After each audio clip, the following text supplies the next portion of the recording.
Get a grip. Okay. Hey there, homesteaders. You got that grip? I gripped it. Hey there, homesteaders. It is a beautiful, beautiful sunny, warm day here in the desert today. And today I'm going to be planting 200 onions. 200 onions. Man. I'm weird, sorry. So, we love onions, and we love cooking them all the time, so I'm going to be making some soda bread with onions and molasses and lots of tasty things. Everything you could ever want in a bread. You have an eyelash. Oh, shit. You think we're funny? I think we are funny to some people. You need to hang off, shoulder. Anna Nicole. Anna Nicole's dead. Tragic beauty. Tragic beauty. So many layers, so many things to do, so let's go ahead and get going. Let's go.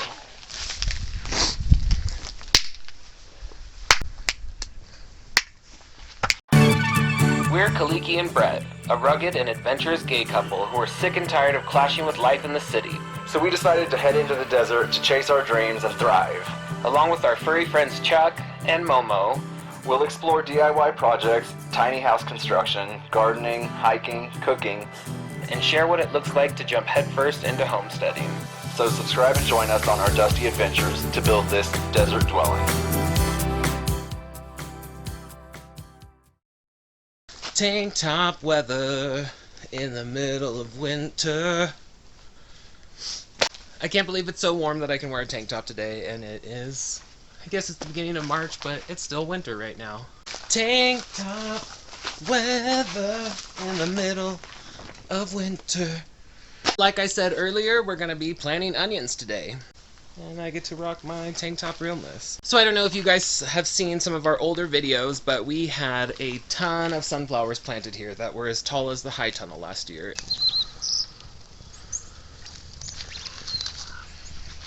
As you can see, they took up a lot of space right here in the center, which was nice because it provided shade for some of our less heat-tolerant crops, but mostly it was just a bird playground. So today the plan is to plant 200 onions, and so that's going to require 4 feet by 16 feet of space to get those fit in there all nicely. So the space I think that's going to fit in the best is where we planted all the sunflowers last year. It'll work perfect with our drip line because it divides it into 4 for the 3 lines that we have in each row. So we started working a little bit on the bed here yesterday.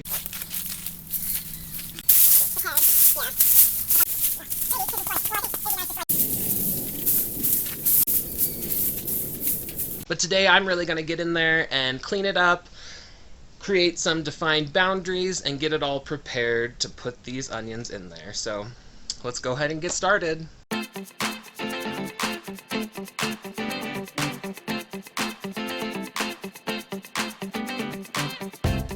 So I had to uncover the drip line and pull it out so I can really rake through first of all. We removed most of the sunflower roots because they're kind of just going to get in the way if they haven't broken down.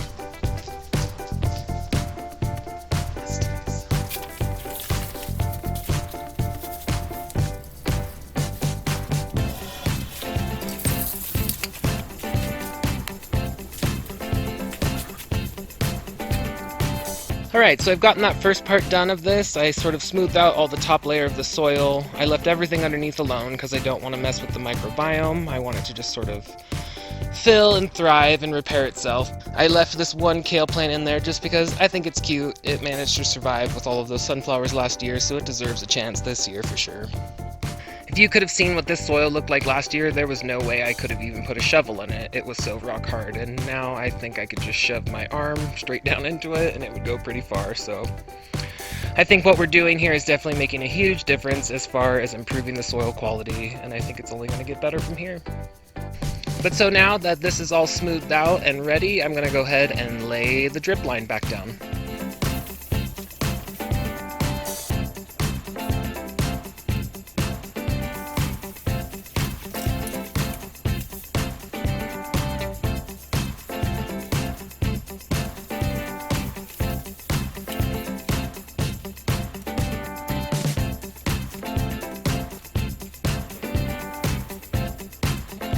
Okay, so as you can see, the drip line has divided it into 4 rows, so I'm just going to do 1 row on each side of the drip line, so there'll be 4 total. Give them about a foot between rows and 4 inches between each onion. So they call these sets. Each one of these is an onion set. So we have 2 different kinds. We have, I don't know what we have. So we have 2 different kinds. The yellow onions are Stuttgarter variety, and the red ones are Red Baron.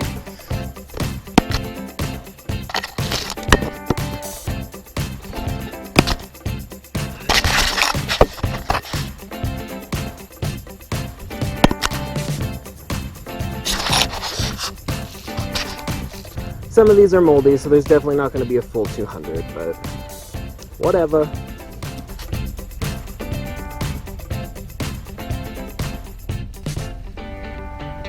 And you want to put the root side down.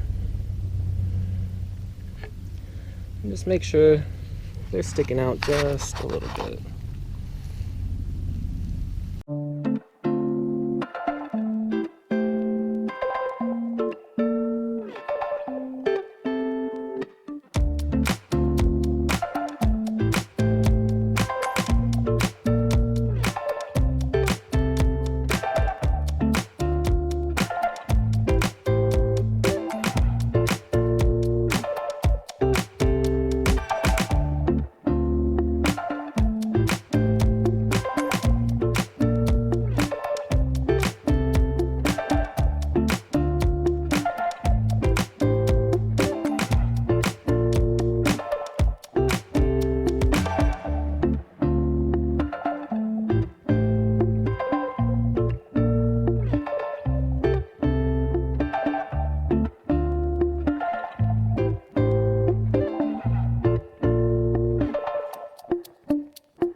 Okay, so I have all of the little onion sets set in there. They got a little bit crowded, but that's okay.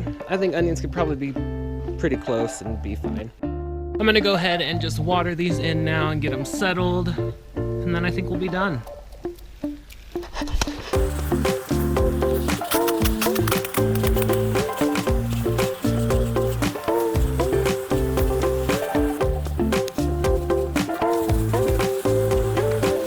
So I've got all of the 200 onion sets in the ground. I went back through and poked them down a little bit further. I felt like there was too much exposed, so they're in the ground. I watered them in with the hose because I didn't want to use the drip line right now, and I think the drip line wouldn't have the same effect as just dumping water on top of them. So they're all ready. They'll just start growing, hopefully. 200 onions. We love onions. We eat so many onions. And now that those are in the ground, I think I'm going to plant a few other things around, so why don't you head into Bret's kitchen and see how it's going over there.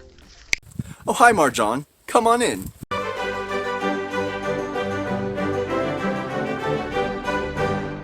Momo, you will come here? Give me your hand. Oh, we'll go back here and they can see you. You're special. Here, give me your hands. Momo. Good boy. He's a good boy. Okay, go away. So to get started today, I'm going to slice up a couple of onions and then I'll be caramelizing those.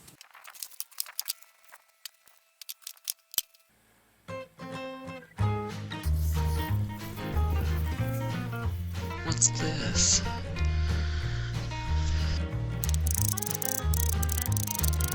I'm going to put them on this cast iron pan and just slowly cook them.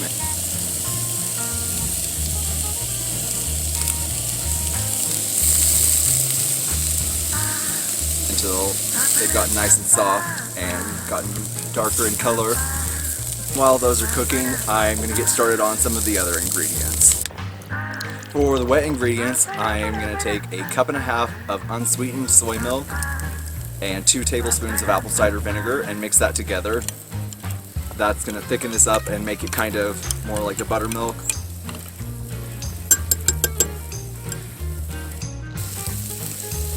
For my dry ingredients, I'm going to be using 2.5 cups of all-purpose flour,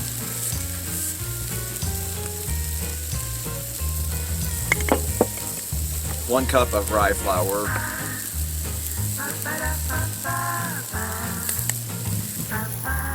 1.5 teaspoons of baking soda, and 2 tablespoons of ground flaxseed, 2 tablespoons of chia seeds, and I'm just going to whisk that all up together to incorporate everything. So the onions have been cooking for a while, they've gotten a lot darker, and to that I'm going to add a couple tablespoons of molasses.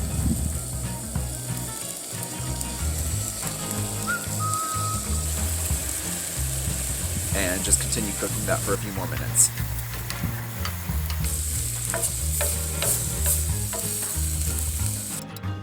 Now that they're where I want them to, I'm just going to turn off the heat and let them cool down a little bit.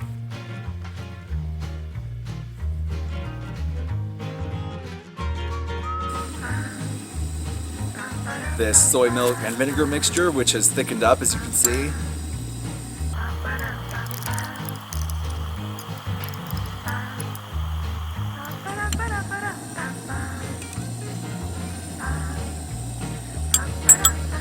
So the onions are cooled off now. I'm going to add those in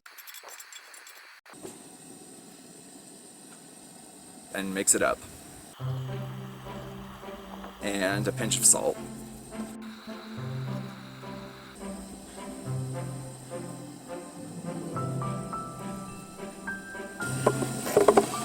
And now I'm just going to take a little bit of flour on my cutting board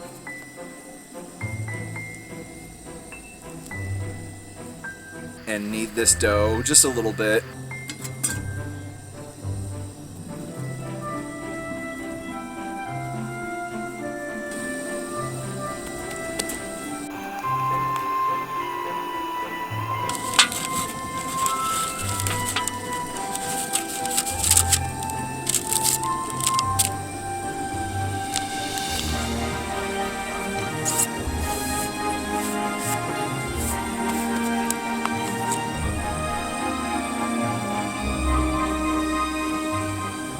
And then pop it into an oven that's preheated to around 400 degrees. It'll probably bake anywhere from, my guess is like 30 to 40 minutes for me. It might have to go a little bit longer. So it's been in for about an hour. It seems to be done now. When I tap on it, it has that kind of hollow bread sound. So I think it's good to go.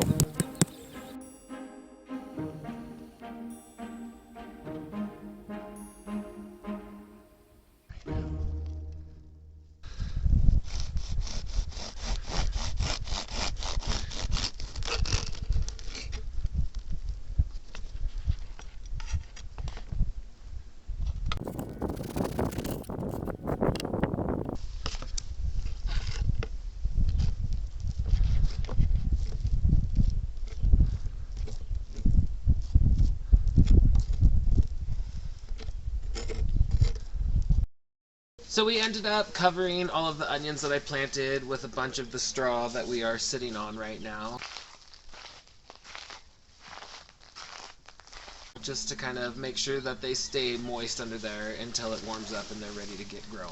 It's great to have finally gotten all of those onions planted, and hopefully we're going to be feeding ourselves easily with them throughout this upcoming year, and we'll be able to have fun things like this delicious smelling looking onion bread. Yeah. I'm ready to eat it. Yeah, I'm super excited to taste it. We just get it. Yeah, let's do it. Get into it. Alright, cheers. Cheers.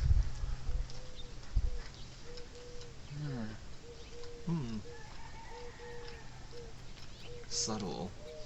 It is subtle, but it's like so flavorful at the same time, and the onions are just running all through there so nicely. Yeah. It like verges on being a sweet thing. Like even though it has onions in it, I feel like I wouldn't mind it being even like a little bit sweeter. Yeah, maybe like a kind of sweet balsamic jam kind of reduction thing on it. So Yeah. it's like another like on the line of sweet and savory flavor to go with it. Originally, I was gonna just caramelize the onions with balsamic, but I was like, ooh, molasses, that'll be fun, because we had the rye flour, and I was like, rye and molasses, Yeah. seems like a good time. I need some more.